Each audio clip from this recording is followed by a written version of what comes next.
আমার ছোট্ট বাগান আপনাদের দেখাচ্ছি। এই দেখুন, এখানে একটা ছোট গাছ আছে, হালকা বেগুনি বেগুনি ফুল হয়, আর কতগুলো ছোট ছোট পাতা হয়েছে। আর এই হলো জোড়া অপরাজিতার গাছ, এই কয়েকদিন আগেই এনেছি, 30 টাকা দাম নিয়েছে। আর এই হলো ফার্ন,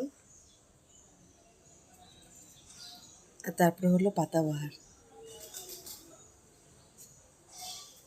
আর এই দিকে দেখুন মা কুল শুকোতে দিয়েছে।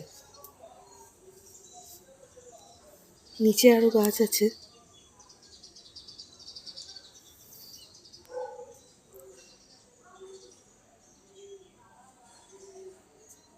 আর এখানেও কিছু গাছ আছে।